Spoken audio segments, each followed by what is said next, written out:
All right, we're going to continue with our sessions on concealed carry. And one of the things I want to bring out is you should not go someplace where you wouldn't have gone only because you're carrying a gun. And I'm a good example of not doing what you're supposed to do. When we used to teach classes down in Florida, there was a gas station that on Sundays, when I would take my class out to the range, I would fuel up.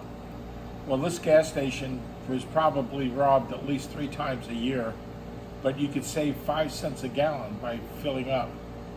So I used to go there thinking I was well prepared to take on any situation that arise to save that 5 cents a gallon.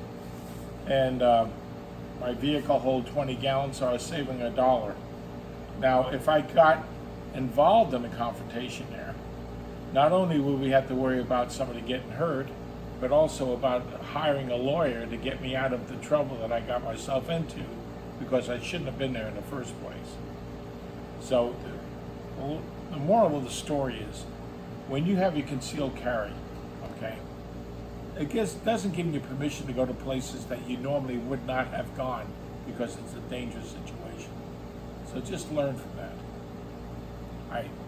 Now the next thing I want to talk about is sight picture. Now I know we discussed this once before about proper sight picture, and let me get this chart out.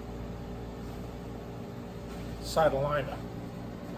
We've seen this before.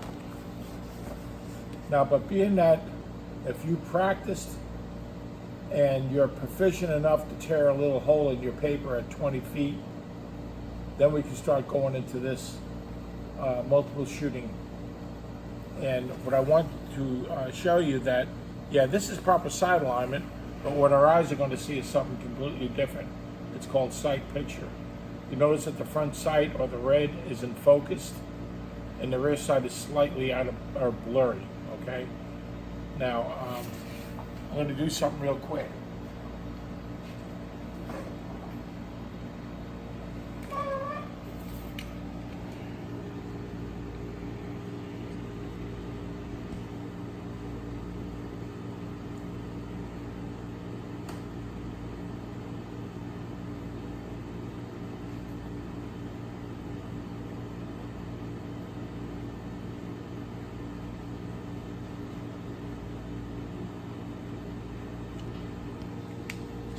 Okay, obviously these are the rear sight, but I want to show you something here.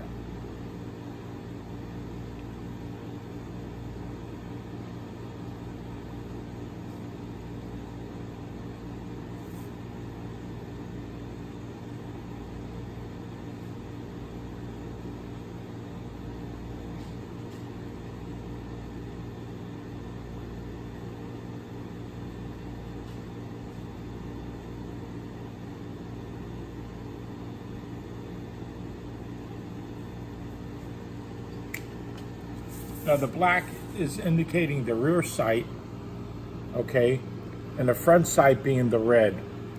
Even though that the rear sight is not slightly out of focus, but I want you to see the position of that red front sight. At 20 feet, okay, if your front sight is anywhere in the rear sight, like I showed you here, you can press your trigger and hit a target that's a piece of typing paper at 21 feet. And that's what we usually use for a target depicting a human target that we want to hit that area. So if your sight is anywhere in that rear sight, you can press the trigger. Now this makes a difference when we're talking about pressing the trigger.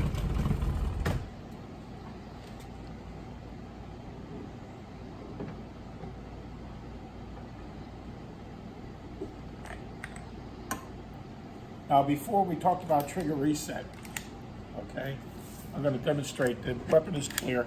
This is trigger reset.